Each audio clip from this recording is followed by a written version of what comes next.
Welcome to VERSED, the ASCAP podcast. I'm your host, Eric Philbrook.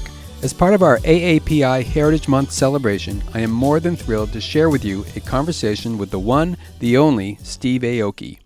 Counting nearly 3 billion music streams to his name, Steve is a true visionary. A two-time Grammy-nominated music producer, artist, fashion designer, entrepreneur, philanthropist, NFT futurist, and Dim Mak Records founder, he has been described by Billboard as one of the most in-demand entertainers in the world. He holds the Guinness World Record for the most traveled musician in a single calendar year and has performed at nearly every top music festival around the world, including Coachella, Ultra Music Festival, Lollapalooza, Fuji Rock Festival, Tomorrowland, Electric Daisy Carnival, among many, many others. As a globally successful solo artist, Steve has transcended multiple genres of music and collaborated with an impressive array of artists, from BTS, Maluma, Snoop Dogg, and Linkin Park, to Blink-182, Machine Gun Kelly, 2 Chainz, and Daddy Yankee. In addition to his musical achievements, Steve dedicates himself wholeheartedly to every project, including the Grammy-nominated Netflix documentary I'll Sleep When I'm Dead, his memoir, Blue, The Color of Noise, and his influential record label, Dim Mak, which celebrated its 25th anniversary in 2021 and is best known for being a launching pad for the careers of prominent acts like Block Party, The Chainsmokers, Bloody Beetroots, The Kills, Zedd, and of course, Diplo. This multi-hyphenate innovator is a busy dude, so we were especially grateful that Steve carved out some time to talk to us about how his Japanese heritage has impacted his craft and career. Since May is also Mental Health Awareness Month, Steve shares some of his most effective wellness practices and how he takes care of his mind, body, and spirit to be his creative best. So, without further ado, here is ASCAP's Associate Director of Pop Rock Membership, Brian Reyes, and his conversation with the talented supernova that is Steve Aoki. Steve, we're so thrilled you're able to join us today. We know you're a busy man, so it means the world that you took the time to actually visit and talk directly to our ASCAP members. Yeah, absolutely. I'm happy to do this. Thank you so much, man. I wanted to start out, obviously, by talking a little bit about your own experience when it comes to mental health and wellness. From the very beginning stages of your career, you've always been like a creator and builder, right? And it's always been at a frenetic pace. So from the days of Dim Mak and even at the Pickle Patch we just talked about, it's all been crazy and frenetic, and it's completely continued, especially with your artist stuff going on today. I was curious, like, how do you balance being such a productive creator while also taking care of your mental health and also physical wellness? I am more concerned with it now than I ever have been. Like when I was younger, I didn't really think much about it. Because like when I first got into music and I first started understanding this like passion to be this creator, it was interesting because at that time it was more just to fit in. You know, like this is how you fit in. You just have to contribute, which essentially is to create, whether it's a zine or band or like, you know, a song or a show or whatever it is, you know. Yeah. Without those tools, without like this kind of like, okay, like I need to be seen, so I need to contribute. And without me doing it like over and over and over and over and over again and not realizing that I'm like creating. Yeah. I definitely wouldn't be where I am for sure. So the sense of belonging, the reason for the creation, the contribution is like that's what I was trying to achieve. I think in many ways that's what we're all trying to achieve. We all want to like belong to whatever has this passion pull, you know, and we want to be respected in that space. So if you love space, you need to be respected by astronauts. If you love politics, you need to be respected by politicians. If you're into dubstep, you need to be respected by dubstep producers and DJs and artists. You know, like whatever it is that, you know, it's like that sense of belonging in those spaces. That's the drive, right? And it still is. Doesn't matter if you're 15 or if you're 45. Like I always am fighting for the respect of my peers, of the world that I'm in. And that's what keeps the hunger going. So this doesn't quite answer your question. What I'm trying to sync is like where the drive comes in, and then the balance, I guess. Now we're going to get, that was kind of like a precursor to, like you said, it has been a frenetic pace for sure. I prefer that pace. It works for me. I just enjoy having a lot going on around me. Actually, for me personally, because every brain is different, right? Sure. If I don't have enough, then for me, my mental health, it goes awry. Like that. Yeah. That's when things like start falling off the tracks. Right. So then that answers it. Then actually that begs the question of why do I need to constantly be moving, constantly be active? Am I running away from something? And that's where that source is like where lies the mental health balance of like, find out what that is. So you don't need to be in this zone of like multitude, and find that Zen. And fast forward from when I was a kid to, like 10 years ago, that's when I started meditating and started trying to find that kind of balance. But I go right back into the whirlwind. I enjoy it.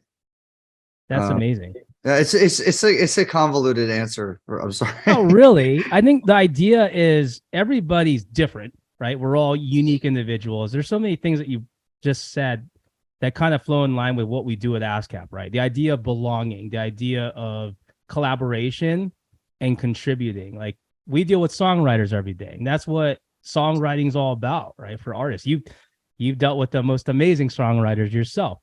I'm assuming that the best writers, your favorite writers, are open, that they contribute in the room, and they're giving of themselves, right? Well, when like the ones that do that are the ones I end up working with all the time.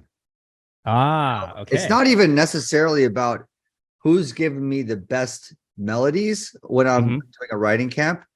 It's about who's got like the emotional intelligence to sync with me and to want to bring more to the table. Yes. Because it's not, it's like, of course I want to work with the writers that just have these incredible melodies, but those might not always be as consistent as the ones that I'm like, we just sync better, and we might not write, like, they might not be hits right off the bat, but I can always count on them. The reliability and the EQ level is there for us to be able to push through the fatigue, because they're like that's the other thing that, like, one thing that I don't think gets talked about a lot in the studio is fatigue, and how fatigue can really take away from your creativity, and these miraculous moments where you find something special. If the fatigue is too strong, you're too clouded, and you can't find that kind of breakthrough moment. That's an interesting one. So when you say fatigue, I'm assuming it's both physical and mental, right? Physical fatigue could definitely get to mental fatigue, but I've definitely been there.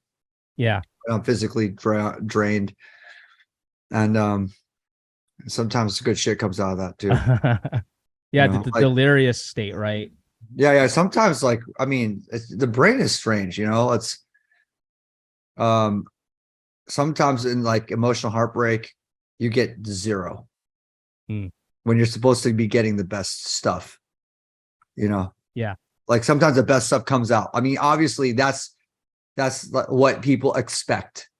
When you're like, your heart's broken into pieces, and then, like, okay, they're going to write the best shit ever. Sometimes 0 comes out, like no inspiration comes out. And then sometimes you're just like, what the fuck? There's some good shit here. Holy shit. And like, some of my biggest records came out of that period of time.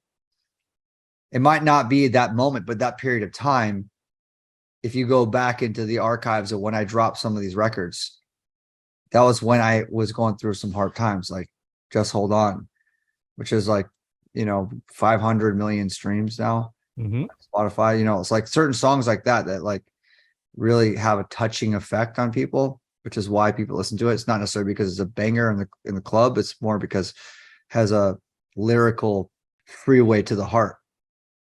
And the melody goes sinks right to the deepest part of the heart. So it's it's interesting to go into this, like to time those things to your life, what's going on in your life. Yeah. That's the cool thing about music, man. It's like cuts to the heart and it's universal. And the best songs are usually in some type of crisis, made in some type of crisis, or at the flip side of the coin, like your best times, or pure joy. I just think that everything, you can't predict it. You think you can. Sometimes when you write like a couple of big records, you're like, okay, I got the formula down, or you crack the code or whatever, but it just changes. It flips. Plus, like music and culture moves so fast, and it's unforgiving. So you can't think like, oh, this is gonna work now. It's not. It just. Plus, you're predicting too, right? We're essentially predictors. Like the great producers are great predictors. We're great at telling what the future looks like, because we essentially are deciding where the future is going. The best artists will basically be the Pied Piper, and everyone's going to follow. And they do it time and time again, like Drake. Like those kinds of artists, no matter what they do. Skrillex is another one. Calvin Harris is another one. Like, so every genre has like people that no matter what they do, culture follows. I'm sure the people listening to this, they probably feel the same way about your music, but also just the things that you've done beyond music, right? Being a visionary when it comes to the Aoki verse, or the way that you've approached your live shows. So there's something, I don't know what that through line is, but there's got to be a through line of inspiration wherever it comes from. And like you hit the nail on the head. Like there's only a certain amount of people that can do that, to be the Pied Piper of culture, of music. So I was gonna go back to something that you said. You're like meditation, right? I wanted to ask and kind of hone in on that more.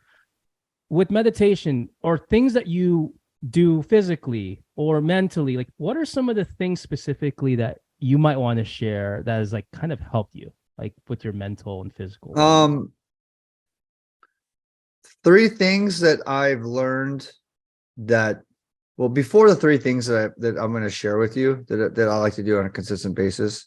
The idea is that it's the law of consistency. So whatever you do, you have to be consistent about it. You can't just like take one multivitamin and be like, okay, I'm not getting sick. You have to do that shit every day. Sure. For months to see a result. And anytime I try any of these biohacking things, I don't try to feel the result like you're drinking a cup of coffee and you get that jolt right away. Because like you drink coffee, you're like, all right, sweet, I'm ready. Like when I do these biohacking regimens, I look at it in a macro scale where I'm not meant to feel it right away. I'm meant to feel it like 6 months later. And I'm enjoying the journey of it. I enjoy the biohacking journey.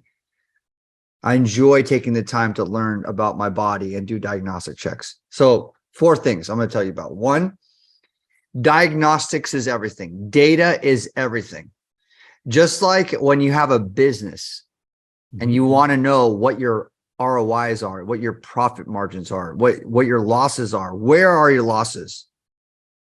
That's what we want to know, right? Like when in a business, we want to know, where are we losing money and why, right? Sure. That's the first thing you want to know. You want to know how much money you're making, but realistically, most people are losing money. So you got to figure out, like, can we stop the bleeding and figure out how to make some money so we're not going to be chapter 11, If you do this with your body in the same regard and understand your blood work, understand everything here, cardiovascular, your digestive system, and your brain. People don't even like do diagnostic checks on the brain, do neurofeedback and do scans. And like, I do scans on everything. I do blood work on a regular basis. I check everything with multitude of doctors so I can get different, I want to see different opinions on the same paperwork, right? So once you have that, it gives you a lot of information so you can, one, heal any issues that you have, and two, if you're just healthy in general, where can you optimize? Right. So how do you like find a way to do more? Because like, you understand your baseline. You need to know your baseline, and from your baseline, you can always improve, right? Yep. So once you you need to know your baseline, you need to know your data of your body. So that's number one. Number two, fasting in general, intermittent fasting and caloric restriction. That is one of the key tenets of anti-aging. Those will add more years to your life, healthy years, not like sitting in a chair, like stuck in like no energy. Like, you want to be alive for a long time with energy and like gusto and ready to fucking attack the day with everything you got until you're like 120. You know what I mean? Like, you don't want to be like in a bed, like dying in pain. Right. So I want to really extend my life in a healthy, long way. And caloric restriction in general is a big one. So it's hard because I'm a snacking guy. I'm an impulse eater, like whatever's around me. Like, I have my omega-3s here. I'm like, boom, I'm hungry. I'm like, boom, I'm going to chew these omegas. I got my elderberry gum. I got my turmeric. I'm like, I want to, like, my impulse to be like stuff I like instead of chips, I want to have like good shit. You know what I mean? So just try to understand, like, try to be more disciplined with the food. Two is the cold plunges. So the ice baths, the cold plunges, I do them daily when I'm home, and there's so many benefits. It's incredible. Like, one, I think one of the most important for me is mind control. Okay. And this is like really all about my life. My life, as you already started, you already understand how the Steve Aoki world is and culture of what I've done is I move a lot of needles. I got a lot going on, and people that know me already know that. They know, okay, wow, Steve Aoki does all this other stuff. If you know level two, like level one is like, oh, he throws cakes at people. Level two is he's more than a DJ. He does all this other shit. Okay, I don't know what he does, but he does a lot of shit. That's level two. So you're level two on Steve Aoki, and I do a lot of shit. So I like this fucking whirlwind, and I'm sitting in the middle of it, and I'm meditating through it, because like if I'm on the outskirts, I'm fucking flying with the emotional roller coaster of life, and fucking I'm just gonna get thrown out of whack and burnt out, whatever. I'm in the middle, like meditating, and that's the cold plunge. How do you master the fight or flight response of freezing and pain and torture and going, everything is perfectly fine? What temperature are we talking about? Mine's all set at 38 degrees, but if I want to get colder, I just throw more ice in there, so it gets down to 34. But I do about 4 to 5 minutes. Wow. 4 to 5 minutes a day, 4 to 6 minutes a day. And then like there's also interesting things that happen. Like I'm no doctor or scientist, so I'm probably gonna get killed by saying like something that's not right, but I'm gonna say it anyways because this is what I understand, and someone could correct me. But when you get to this point where you're shivering, when you get to the point when your body is in this fight or flight state, right? It's already going and it balances out, and you have this thermal layer of heat going around your chest, and now your cells are leaving your extremities, and your fingers and toes are getting really cold, and you're feeling pain in certain areas, right? And your liver, from what I understand, okay, no expert here, your liver excretes out these proteins, and the proteins are like marine cells. They're like Navy SEALs of your cell, and they just go into recovery mode. And from what I understand is that's why recovery is expeditious. It's just faster. It's It's like, it's like what you want in your body when you're working out hard. And also I do understand that when you do cold plunges after doing strength training, it's not ideal. Okay. It's not ideal, but, I mean, to start the day, it's great. Or even I end the night this way too. I sometimes do a 12 midnight cold plunge on top of the cold plunge. So that's number 3. It's cold plunge. And also the reduction of inflammation to your muscles and joints and all that stuff is great. 4 is heat, extreme heat exposure, sauna. So saunas are fucking fantastic. I think anyone is down with the sauna. Cold plunges are a bit scarier for people because people don't want to be in that pain deliberately. And you probably need to be handheld for the first time. You need to have someone sit there with you, kind of coach you through that. Anyone go into sauna. Yeah. So in saunas, the statistic is you're in a sauna 5 to 7 times a week. You're reducing all-cause mortality up to 50%. Wow. Which is incredible. I think you have to sit into a certain degree, like 185 degrees Fahrenheit to 200 degrees around this period of time, or this temperature for about like 25 to 30 minutes. And then these heat shock proteins come out and do some magical wonders to your body. And, I don't want to get scientific because I'm not a scientist, but I know it's, I feel great. I feel relaxed. I do it right before I sleep. Yep. And I just love sweating. I love sweating it all out, and I just love this idea that these proteins are like in my body, just doing some good stuff. I mean, at the end of the day, that's what it's all about, right? How do you feel when you do something, after you do something? And that's the most important thing. Like, it seems like it's working for you. Yeah. And not even get to meditation or yoga or stretching and all that other stuff. But I say those are things I'm very consistent about, but what goes in my body, understanding diagnostics of my body, and then extreme cold and hot exposure. Yeah, it's crazy the time we live in because data, there's so much data at our fingertips. You're wearing an Apple Watch. I'm wearing an Apple Watch. The Whoop stuff is great. There's so many. I got 3. I got 3 of them. I got Whoop. You got the Ring, and I got Apple. So I'm like basic. Every morning I check my sleep. I check my stress levels. I just check. I love it's getting information. Yeah. Yeah. And and for the gamers out there, gamifying your life can also be helpful to getting where you want to get. Also, like the more the way AI works, right? It's predictive. So the more information you give with the AI built in, you'll be able to I just want to give so much information to these platforms that I feel strongly about. So that like in the end, they'll have as much data to give me the most accurate future Steve Aoki information. Right. So then I'm like, okay, if this is leading here, then I'm just obviously don't want to go down that path if it's not good, Yeah. Checks with AI, diagnostic checks with AI I think are going to be crucial with the laws of consistency, right? So you do it over and over and over again with as much information that you're giving to, the platforms you think are helping you, or, then you'll understand what your future looks like. Absolutely.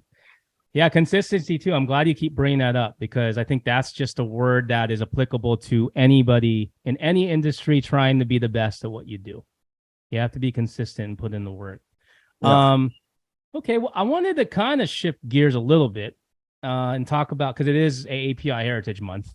And to me, you're a model of excellence for Asian folks as a Asian dude myself. So you're a proud member of the Japanese American community. I wanted to see, and this might not even be a non-starter for you, but are there any like Japanese cultural concepts or things that were unique to your experience growing up in the culture that kind of influenced your creative process or even the way that you live your life right now? I mean, Japanese work ethic is you can't even compare the drive of the Japanese work ethic. It's like, I got it from my dad, even got it from my mom. Like, it's just ingrained in our culture. It's probably in our DNA. It's from like generations and generations of people like putting work first. So like, there's no doubt that like Japanese work ethic Mm-hmm. it's like in every, when I'm in the studio, I'm like, I always think about like, well, if I'm here and I'm like, because sometimes it's great to be in the studio, but sometimes it totally sucks. And I hate it. And I don't want to be there. Like sometimes I'm just like, fuck, when is this going to end? Like I can't get where I thought I was going to go. Yeah. And that's just the nature of making music or making anything. It's like, it's never a straight shot road, like sometimes you go nowhere and you have to be okay with that. But you have to just keep driving. And, and I always think like, well, if I put more time in, then I can get what I want. Or if I don't, I'm not going to get anywhere. I always think about like the comparisons, like, or if let's say I play video games instead and I get the dopamine hits, or if I'm in the studio and I actually can make a record that actually is going to impact culture. I always have to stop when I get to this lazy point of like, when I'm banging my head, and I'm not in this, I'm in this zone of like, fuck this whole thing. I just want to get out. I have to ask myself that question. Yeah. And then I already seen the history of what that does. So I remember when I first got in the studio in like the 2000s, and I was like, I remember poker was an issue for me. I was playing poker and I was trying to be a producer. Okay. This is like in the 2000s, and poker is way more like it's an addiction. Like you're like going all in, you beat people. It feels great, And I was like a degenerate poker player. So I got introduced to both around the same time. Okay. And poker is definitely like, it's like a drug. So it's going to pull me far more than trying to make music in the studio and like learn how to produce. Right. And I had to make a decision at that point, like a certain point, like what's more important in my life? Right. To like follow this dopamine hit, or should I or just fucking focus the studio? I had to like stop at this crossroads because we all have so many distractions with technology and gaming and everything else. Yep. It's like, it's so easy to do the easy dopamine hit, like get the dopamine hit, whatever it is, whether it's eating, whether it's gaming, whether it's poker, whether it's gambling, whether it's fucking, whether it's like, whatever it is that like, you're just like, I need to get the hit. So easy to go for that. And like sometimes, and clearly like, you can get the hits from making music, but it takes time to get to that place. Because when it's difficult, it's like learning a language. You don't want to learn the fucking language until like, when you watch all the anime, you're like, oh, I just want to like understand and everything. But you have to like go through the first shitty part of learning the language, which is no dopamine hits. It's just pure fucking drudgery of of that's life. Yeah. So you have to ask yourself that question constantly. I need to do this. I need to do this, or else like there's no movement. Like I'd rather be making impact on culture. That's the answer. If I was to ask myself that clearly, do you want to make an impact on culture through music, or do you want to get your dopamine hits through poker or whatever it is? Yeah. The answer is clear, right? Absolutely. You have to say that poker takes time too. Yeah, yeah. Like it's I'm not dissing poker. I'm still playing poker, but I do it in a very modest recreational way, where it's in like a healthy, fun way with friends. And before I was a degenerate, so it's hard to like pull your head out of that space, like when you're in it like that. But you have to constantly ask yourself the question, and then create the discipline. And a lot of the discipline that you have to do in order to get to what you want through all this stuff that's hard to do, has no dopamine hit, is you have to start crafting your life like an athlete. Like you're always in competition. Because if you're always in competition, you have no room to fuck around. That means no drinking, no doing drugs, no like just like fucking things off, which is fun. Because that's what our life is. We're in the clubs, we're in the festivals, we're in the shows, we're like alcohol's pouring. So I had to like go, I'm an athlete now. Yeah. And when I changed that in 2009, when I changed my mindset to become an athlete, my career changed. It changed massively. It was a mindset change in 2009 that boosted and exponentially grew my career from being a recreational DJ and artist to becoming a global artist and DJ. Yeah. And there's no shortcut for that, right? No, obviously, yeah, no shortcut. No shortcut. Yeah, no shortcut. And yeah, it's hard. It's hard to see it when you're having so much fun, because life is like, I mean, to be an artist, man, you're touring, you're like, it's so fun. It's so easy to get caught up in all of it. And you're babysat, like you're just a spoiled child brat, like get everything you want wherever you go. It's like, you know, you have to be like, no, I don't want that. I just need, like, that's why, like, I even changed my writer to just like healthy shit around me. Wow. I have some, like, you know, fun, guilty foods here. Sure. You gotta live a little. Yeah. But at the same time, I really try to think of myself as this athlete. I've been doing it since 2009. That's incredible. Yeah. I mean, it all started when you said, you know, the Japanese work ethic. And I think that's like very true amongst, you know, all Asian culture, especially for immigrants, right? That have to make sacrifice. Because what you're talking about for the past minutes is like, it takes sacrifice and taking the hard road and living in the pain and having grit. And not a lot of people are down for that. If, like you said, the dopamine hits are so easy to get, especially nowadays. So it's amazing to hear you think of yourself as an athlete, because not a lot of people are thinking in those terms. Because if you do, yeah, you're in constant competition and someone's going to take your spot if you're not, you know, keeping your level of standard up. And it's hard. Not a lot of people are down for it. So it's great for you to be able to talk about that in length, because that's what it takes. That's what it takes. I wanted to talk briefly about this one, right? I mentioned earlier about all like the early parts of your career. And for me, like growing up in LA, looking around, kind of being in that scene, playing in bands myself, and not seeing people that look like me, right? I'm assuming you had the same experience as well. What did that feel like? And now looking back at it, do you think that's kind of changed in terms of representation for the Asian culture in popular music? No, it hasn't changed. Oh, okay. Tell us more about that. Domestically, it really hasn't changed. Internationally, it's changed. Sure. You know, like with K-pop dominating, you know, it's like when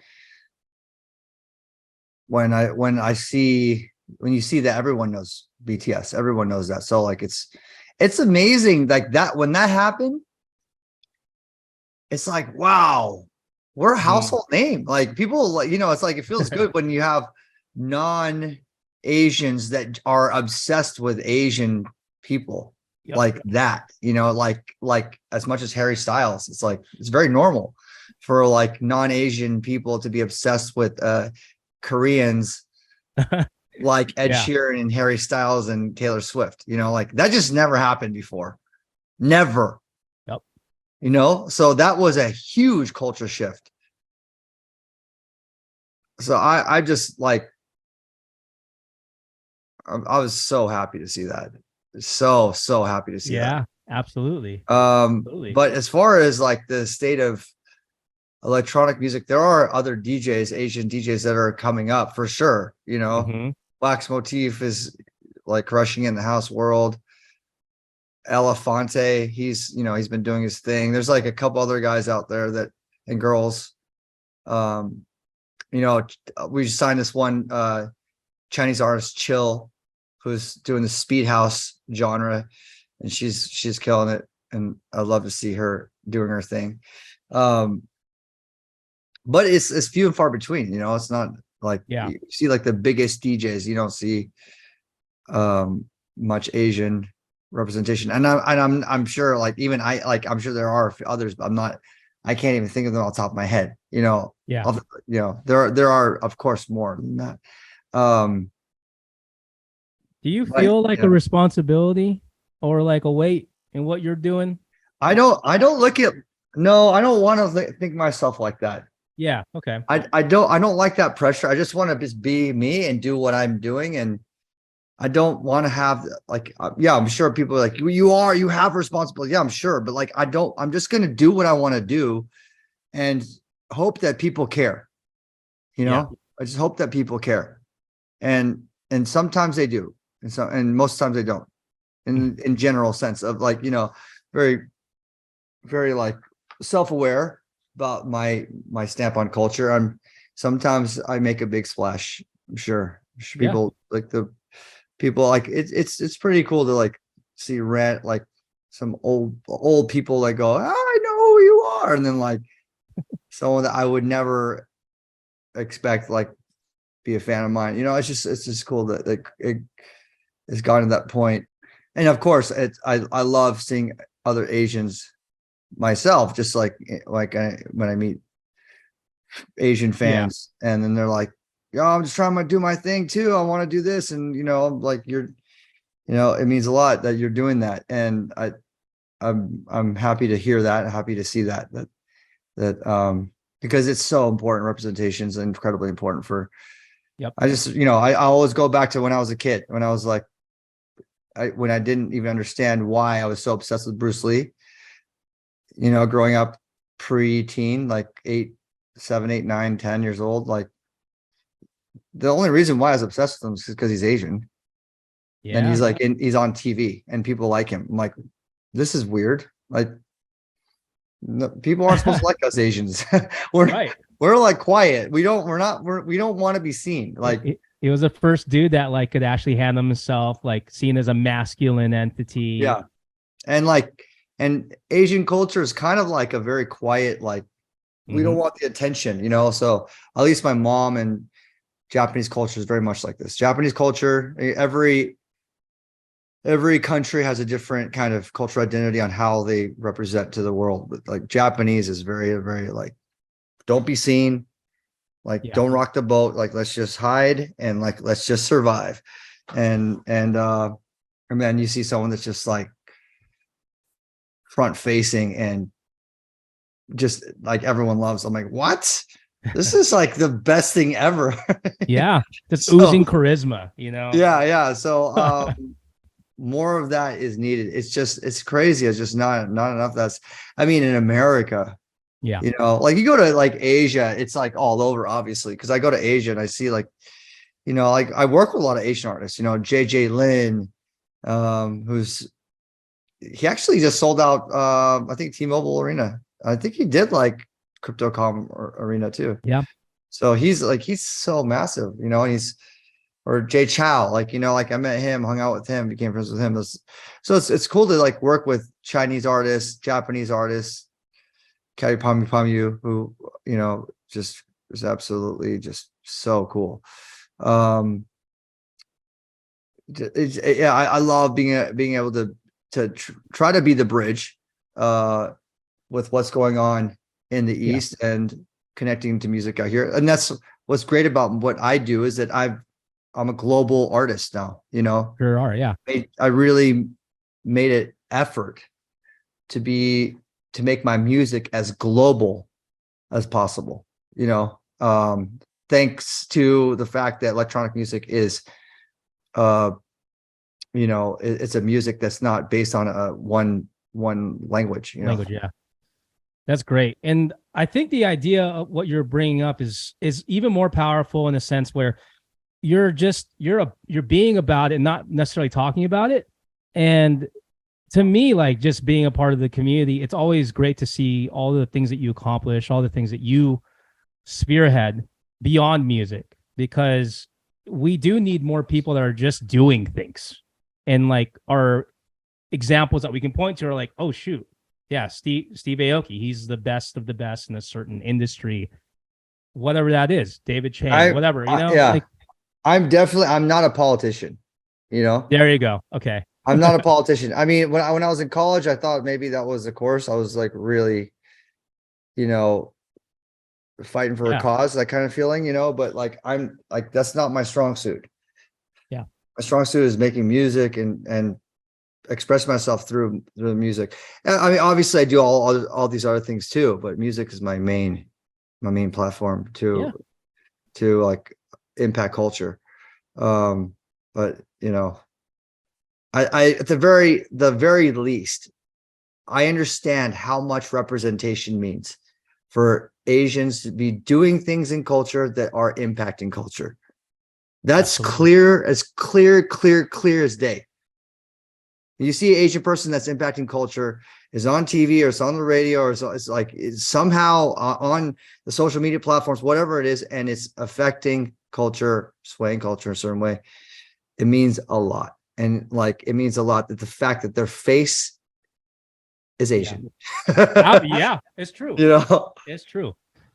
Well, thank you so much for all the time. I wanted to ask you one last question. This one's more of like a parting sentiment that I want to get from you. So obviously there's people listening out there that are from the AAPI community who might be struggling with mental health, might be trying to get their foot in the door in music. Are there any parting words of advice that you'd want to give to people in the community coming from yourself? Well, the way I did it is you have to hustle. I think it's like for us, you have to hustle harder. You have to go harder. You can't go at the same level as everyone else. You have to spend more time. I remember when I first started DJing, I didn't have my own equipment. It's not because I didn't have the money. I just didn't have the equipment. But I didn't have my own equipment. And I would just go to the bar 2 hours before and I would open up. I was like, right when the bartenders open up, I want to come in there and I would start spinning records to learn how to DJ. And then till people start trickling in. It's just, you have to just spend the extra time. You have to do the extra hustle. And you'll know if you really love it, you'll do that. If you don't, life is vast. Yeah. There's so many things you could do. And that's the one thing I say to people that are young, try everything. You don't need to get good at it when you're 20s. Once you find it and you're like, I love this, then get good at it and stay focused and be consistent. Try everything still. Do everything. And then you have so much time. I'm 45 now, it takes time to get good at things, whatever it is. And you can learn so much. There's so much you can actually do in a 24-hour period of time. There's so many things. You have to have time management. You have to have structure, and you have to have accountability, and you have to be reliable, and you have to be responsible. And no more victim cards. You can't pull a victim card out for yourself. That is the trump card. That's basically going to cripple you. Mm-hmm. In my opinion. You play the victim card too much, you're not growing. You need to grow. You need to be accountable. You need to be reliable to people. And once again, we are of service to others. And when we do a great service, we become great at what we do. And people rely on us. And guess what? They will pay us. Because in the beginning, you shouldn't get paid. Don't expect anything. You're not entitled to anything. Don't expect that you should get something until you're deserved of that. It takes time to get there. Do your work and do it because you love it. And eventually when you get good at it, you'll get money out of that. Well said. Very powerful. Thank you so much, man, for taking the time to visit. Steve Aoki, everybody. This was fun talk, man. Thank you.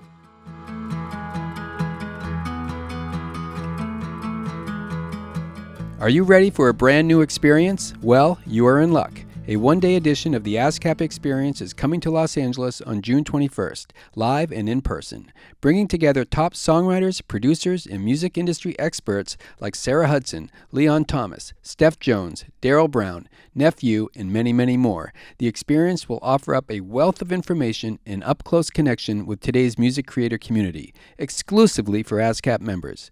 Visit www.ascapexperience.com to register now. Well, that does it for this episode.